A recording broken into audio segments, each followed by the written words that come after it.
All right, let's talk about one of the biggest moves any business can make, choosing a new commercial space.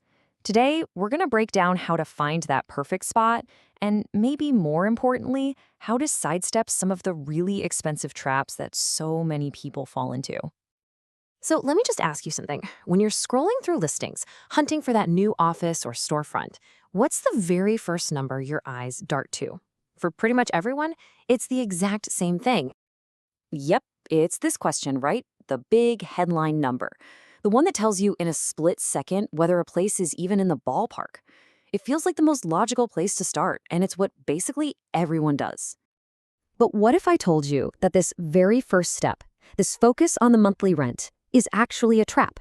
It's the starting line for some of the costliest mistakes a business can possibly make. Why is it a trap? Well, because a low rent can be like a mask. It can hide a whole bunch of operational nightmares that'll end up costing you way more in money, time, and stress than a place with a slightly higher rent ever would. I mean, just look at this. On one side, you've got that attractive, low monthly rent that looks so good on paper. But on the other side, well, that's the reality it could be hiding. Think about it. Unstable power that shuts down your whole operation. Awful parking that frustrates your customers before they even walk in. Or a road that becomes a parking lot every single day at 5 p.m., completely wrecking your logistics. These things aren't going to be on the rental listing, but they will absolutely hammer your bottom line. So how do we dodge this bullet? We just flip the whole process on its head. Instead of starting with the price tag, you have to start with your non-negotiable business needs. Before you even look at a single property online, you need to make a list just like this one. You've got to separate your must-haves from your nice-to-haves. It's common sense, right? A warehouse absolutely must have truck access. An IT office is useless without rock-solid power. A restaurant is dead on arrival without proper ventilation. A nice view, proximity to cafes, those are great, but they're bonuses, not core functions.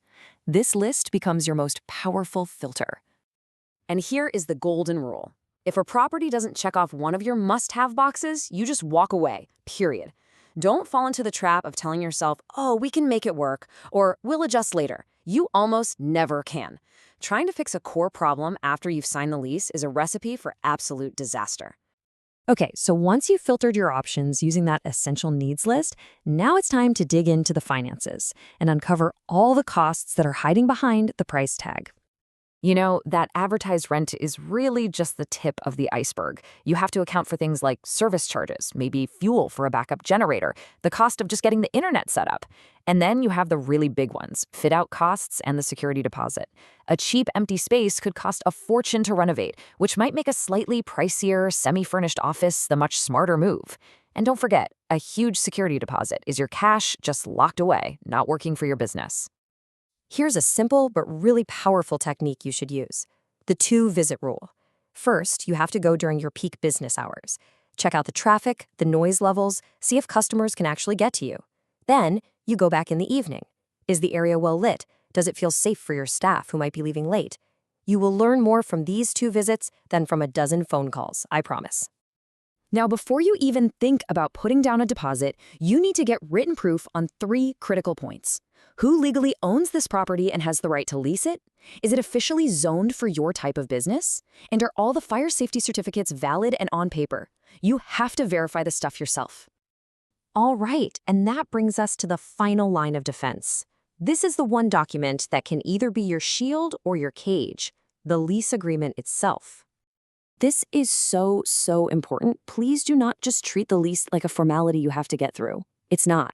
It is your business's control system for the next several years. It defines your rights, your responsibilities, and all of your risks.